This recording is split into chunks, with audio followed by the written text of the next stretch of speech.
नमस्कार बंधुरा विश्वजित। तो बंधुरा चले एसेছি आज के आबार आरेकटा नतून माछेर भिडियो निये। तो बंधुरा ये देखते पाच्छेन आमादेर এই পুকুরে আজকে জাল করেছি, কারণ এই পুকুরে আমরা মাছ ফেলেছিলাম। মাছ ফেলার পর আজকে প্রথম জাল করলাম, লিটিং নাই কিছু নাই। তো মাছটা আমরা পাল্টি করব।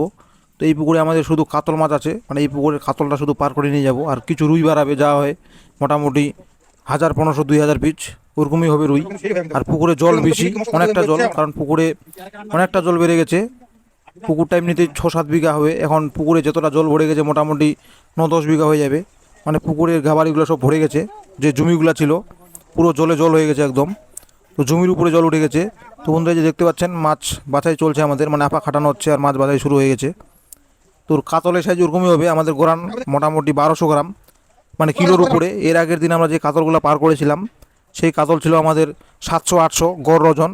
আর আজকের যে কাতলগুলো ধরছি এই কাতলের গড় ওজন হচ্ছে 1200 গ্রাম, মানে কিলোর উপরে। তো কাতলটা এটা একটু বড় হয়ে গেল, আমরা ভেবেছিলাম যে কাতলটা ছোট হবে, কিন্তু এতদিন পর জাল করলাম হঠাৎ কাতল এত বড় হয়ে গেছে, দেখেও বাক। আর বন্ধুরা এই যে দেখতে পাচ্ছেন আমাদের কাতলের সাইজ, এই যে কাতলের সাইজগুলো দেখতে পাচ্ছেন কত বড় বড় কাতল। তো এই যে কাতল মাছ ডাইরেক্ট ঢালা হচ্ছে, কারণ এটা প্রথম সাইং। আর যেহেতু আমাদের পাল্লাটা এখনও নিয়ে আসেনি, পাল্লাটা নিয়ে আসছে তার জন্য ওজন করা হয়নি, আনুমানিক ঢেলে দিলাম। তো আমাদের প্রথম সাইংয়ে 30 পিস কাতল ছিল। তো 30 পিস কাতলে কতগুলো হয়েছে সেটা এরপরে ওজন করলেই বুঝতে পারবো। তো এই হাঁড়িতে কতগুলো কাতল আছে শুনলেই বোঝা যাবে যারা নিয়ে আসছে মাছটা। তো বন্ধুরা এই যে দেখতে পাচ্ছেন মাছ নিয়ে এসছে, এখন মাছটা ঘোবতে ঢালা হবে, তারপরে মাছটা ওজন করা হবে। পাল্লাটা আমাদের চলে এসছে, এই যে মাছ দেখতে পাচ্ছেন হাঁড়ি থেকে মাছ এখন ঢালা হবে ঘোবতে। আর কাতলের সাইজ খুব বড় বড় কাতল। তো এই যে কাতল মাছটা ঢালা হচ্ছে। তো এই সাইঙ্গে টোটাল কাতল আছে 30 পিস।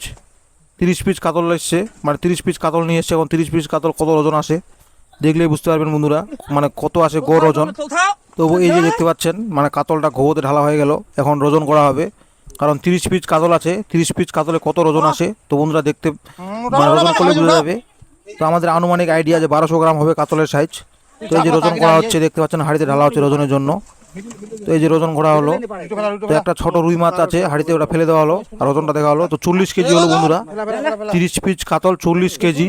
তাহলে গড় ওজন কত আসছে দেখতে পাচ্ছেন, মোটামুটি 1200-রও বেশি, মানে এত বড় বড় কাতল। এর আগের দিনের কাতলগুলো ছোট ছিল, আজকের কাতলগুলো অনেক বড়। তো ছোট বড় হয়ে গেল কাতলের সাইজটা। তো যেহেতু বাড়ির মাছ কিচ্ছু করার নাই, কারণ এখন আবার টাকা দিয়ে কোথায় কিনতে যাব। যেহেতু আমাদের বাড়িরই মাছ আছে তার জন্য এই মাছটাই ছাড়লাম, মানে ছাড়বো, কিছু করার নাই।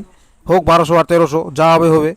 তো আর এই যে রুই মাছ নিয়ে এসছে, রুই মাছের ভিতরে কিছু গ্লাস কাপ মাছ আছে ঘোগোতে, মানে মোটামুটি 6-7 পিস গ্লাস কাপ ঢোকানো হয়েছিল। এই যে মাছটা ওজনে দেওয়া হলো রুই মাছটা দেখতে পাচ্ছেন। রুইয়ের সাইজটাও মোটামুটি ভালোই আছে, 3টা 3.5টা ভাঙবে রুইয়ের গড় ওজন। তো বন্ধুরা ভিডিওটা কেমন হয়েছে ভালো লাগলে অবশ্যই কমেন্টে বলে যাবেন, আর একটা লাইক করে দেবেন, একটা শেয়ার করে দেবেন। আর বন্ধুরা পরবর্তী ভিডিও দেখার জন্য পেজটি অবশ্যই ফলো করে দেবেন।